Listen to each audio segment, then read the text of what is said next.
Hi, future nurses. This is Nurse Ed Scholar here. Today we're going to talk about the basics of body fluid compartments and the essential role of, fluid and electrolytes in our bodies. Now, understand this is an overview. We're going to go over um, multiple things from here on out. But this is just kind of giving a basic understanding of body fluids. Now, so let's start with the basics. Body fluid compartments are, look at them like different neighborhoods where fluids kind of hang out in our bodies. So each neighborhood has a special mix of electrolytes. So electrolytes are kind of like our body's little helpers.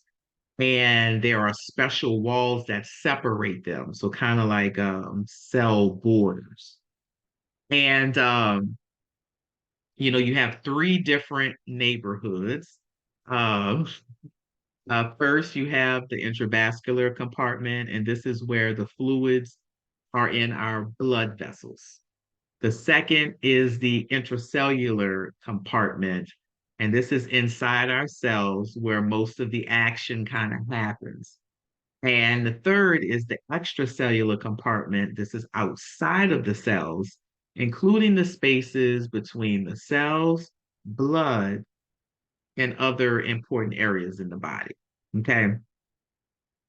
So hopefully, that kind of made you a little comfortable with the concepts. So let's kind of look at the background of electrolytes. But before we dive in, please hit the, like button and subscribe. And so let's keep learning. All righty. So when we're talking about electrolytes, these are, like I said, your body's little helpers, and they keep everything running smoothly. Okay. So this is just kind of like, our body's, team in a sense. And these electrolytes, they break down into tiny ions when they're in water, and they make sure that everything works as it should. Now, why does that matter?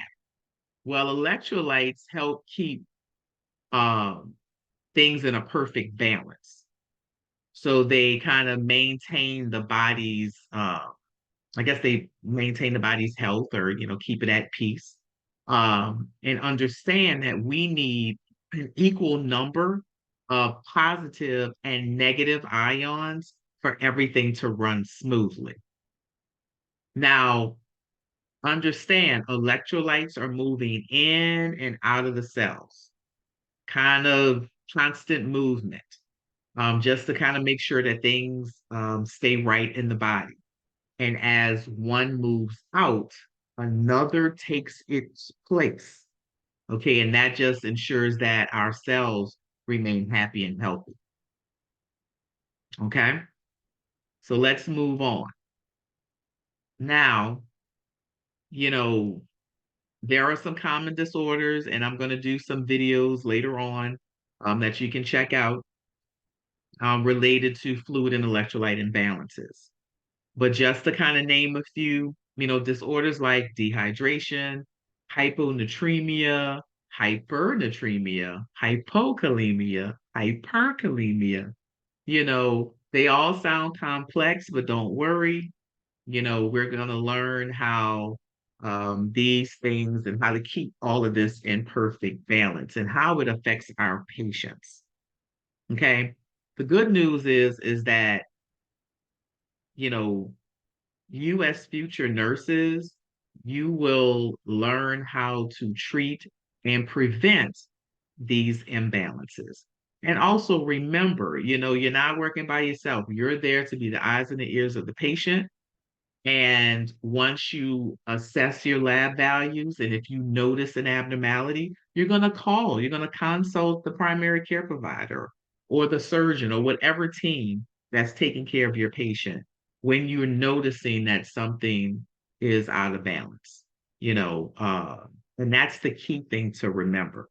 just knowing, having an idea what occurs and what to look out for with our patients, and then definitely when to notify the provider. Okay, well, that was a quick overview of uh, the fluid body compartments and electrolytes. And I hope you kind of enjoyed this. I'm trying to just do little nuggets of information for all of you. Hit that like, um, and don't forget to subscribe for some more nursing wisdom. So thank you for joining me today. Keep your nursing spirits high. And until next time, happy learning. This is Nurse Ed Scholar.